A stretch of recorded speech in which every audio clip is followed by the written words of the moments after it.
What's up, everybody? Welcome back to Game Week FC. We're going to talk about FPL today, Game Week 4, all that jazz, differentials, Game Week 5. We got a lot to cover, okay? So let's get straight into it. I'm going to show you how my team did this past weekend. Honestly, we did not do terrible. 65 points. Somehow, it's still average, but if you look at my team, I had two defenders get clean sheets. I had unexpected midfield goal. I captained Holland. Decent amount of points. I did some good things in this. However, my big mistake was not playing Van de Ven. I'm really upset with myself because somebody commented in one of my short reels that I should have subbed off Fulkirk, and I told him, I was like, yeah, I'll probably put Van de Ven, and I forgot, guys. I was late. I just got busy, and I forgot to sub in Van de Ven, and it really hurts me that I could have something like 79 points instead of 65, but that sucks, but still decent weekend. We still pretty much broke even, slightly above average. But yeah, that's my team. Going forward, we're gonna have an interesting week, but won't dive into that too much. I want to show you who had the highest point total. 139. This guy got a lot of things right. Van de Ven, Romero. This guy did just about everything right. Enzo, yeah, he's the only guy that kind of disappointed, but he bench boosted, so it's an okay bench boost. It could, I've seen better bench boosts, but Nick Pope. I knew Newcastle were going to get a clean sheet. I don't know why I didn't. No, I only had one free hit, and I took Van Dijk, and he got a clean sheet. So I'm not upset. But if I played my wild card, I would have absolutely dominated this weekend. But oops. So well done, Hope. Good job. I need some hope for this coming game week. Team of the week, just disgusting, honestly. Yeah, I'm jealous. Okay, let's get into differentials. This is going to be a fun weekend. Okay, so starting off with keepers, this Rolfs guy, whatever, I don't know how to say his name. Sunderland goalkeeper, only owned by 1.8%. He's their starter. I thought Patterson was going to be the starter this season, but whoever this guy has just come in and, Sunderland have been keeping clean sheets. Very underrated clean sheet team. So playing Aston Villa, who literally have not scored a goal this season. They literally haven't scored. So why would you not stack up on Sunderland players? Because, Aston Villa are in shambles. Like nobody thinks that they're going to get relegated, but they very well could get relegated if they do not start scoring goals. And, honestly, just investing in teams that are playing against Aston Villa at the moment seem like the smart thing to do. So, honestly, if you're going to bet on the game, Sunderland clean sheet could be on the cards. Because until Villa score a goal, I'm not going to trust them whatsoever. Moving on to Donnarumma, only owned by 2.1%. He got thrown into the City starting lineup, looked like an absolute pro from the start. Looked way more comfortable than Trafford and the other guy. Yeah, this guy could change this Manchester City team. And even though they're playing Arsenal, this weekend. I mean, I think they could get a clean sheet against Arsenal. They could. I think Donnarumma's that good. So you may as well jump on him now before it's too late. I really like him. Got double Crystal Palace defenders. Yeah, Munoz 13%, pretty high, but LaCroix 3 point. Honestly, this West Ham team is so weird and so disappointing. Like they might be the worst like home team. Or let me rephrase this. They might have the worst home team advantage of any team in the Premier League. Like they've I think they've lost every home game so far this season, and they've lost bad. Like like they haven't kept it close at home. Whereas when they've played away from home, they've been pretty solid. So I don't know what's wrong with West Ham's home form, but I'm down to capitalize on it by investing in teams playing at West Ham. So that's exactly what I'm doing here. Crystal Palace, solid defense.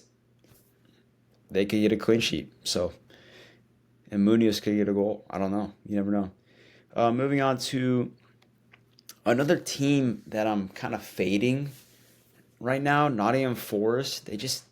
They're going through so many changes right now, and I just I don't trust them right now. I really don't. I really do not trust them right now. So investing in teams playing against Forest could be smart, even though it's Burnley, even though people overlook Burnley as a team that's probably going to get relegated.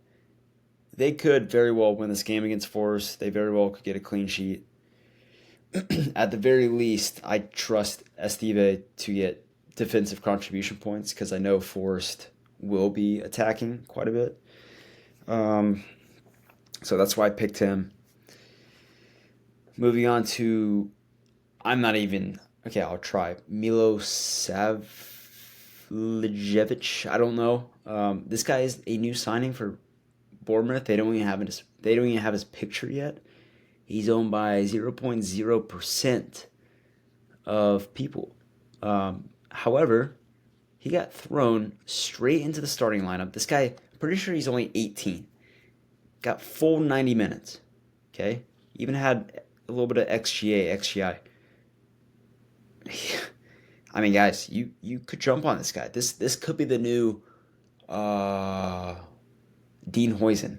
This guy could be the new Dean Huijsen. And he's owned by nobody. I mean, you got to check this guy out. I mean, I don't really love the matchup against Newcastle, but a guy that's owned by 0% of people, that's an absolute differential. And he's getting full 90 minutes on a good team. Next up, we got Reinildo. I want to say Ronaldo, but he's just definitely not Ronaldo. This guy is consistent starter for Sunderland. Once again, going against Aston Villa. This guy will at least get. I mean, he's done okay with defensive contribution points. I believe he's got some. He's just almost at 10. He's getting really close to 10 each time. Playing against Villa could be a clean sheet, could be defensive contribution points. I'm willing to take the risk on it. Moving on to midfielders, Enzo Fernandez is an absolute baller this season. Wouldn't be surprised if he got on the score sheet against United. 13%. His ownership has been increasing. Moving on to Jaden Anthony, only owned by 1.1%. Once again, playing at Forest, his XGI, expected goal involvement, has been really good. He got some goals, assists already this season. I like his matchup against Forest. Moving on to a new guy, Anton Stock. I don't know how to say his name. Playing on a Leeds United team that are pretty. I mean, they hold their own. All the promoted teams so far have held their own. They've looked decent, and they're playing against Wolves, who are arguably the worst team in the league right now. As you can see, Anton Stoch has decent XGI. He's creating stuff. 24.4 ICT influence index, whatever. Yeah, playing at Wolves, he could make something happen. I don't know. I don't trust Wolves, but I don't necessarily trust Leeds United either. But moving on to Ahmad, he's got great XGI, only owned by 1.8%. Don't love his matchup against Chelsea, but he's looked promising. He could get a goal. You never know. At home, I only reason I'm picking him is because he's playing at home. If he was playing at Chelsea, then I probably would avoid him, but he could make something happen, especially with Matthias Cunha out. Ahmad's going to get more playing time and get more opportunities. Moving on to another guy, Jacob Murphy, only won by 1.2%. He always finds a way into Newcastle's starting lineup. He's benched, comes off the bench, and now he's starting 90 minutes. And he looks fantastic. Gets an assist. XGI of 1.10. I mean, this guy always finds a way into the lineup. I don't know how he does it, but he should play against Bournemouth. He should start. Moving on to strikers, we got Mateta. West Ham looks so bad right now that anybody from Palace looks pretty good to me right now. Mateta, should honestly get a goal, could get a couple goals. The new signing, only owned by 2.2%. People will probably catch up on him. I'm gonna ride the wave and see if he can get another return this weekend at Bournemouth. I think Newcastle are kind of. I think they're gonna pick up some speed here soon. They needed a striker, they got a striker, and they got a crucial win. So last week, Voltame looks pretty good. This is probably the biggest shot in the dark, honestly. Owned by 0%. This new signing for Wolves, Tolu Orakodere, literally signed. Pretty sure he got signed on deadline day. Nobody knows about him for the most part. He got thrust into Wolves' starting lineup because Strand Larson is still hurt. A starting striker, guys, owned by 0%, playing at home against Leeds. I'm not saying he's going to go off, but I'm saying that it looks good. Okay, it looks good on paper. He could be a bum. I don't know. He could be a bum. But he's worth a shot. 0%, 0% owned, 0% owned. Both of these guys. Okay, I love it. Okay, this is why I do this video, differentials, to put some guys on your radar that you don't know about. Okay, these two guys. Okay, massive differentials. I'm not saying they're gonna go off this weekend, but they absolutely qualify for differentials. Okay. Guys, that's all I have for you this weekend.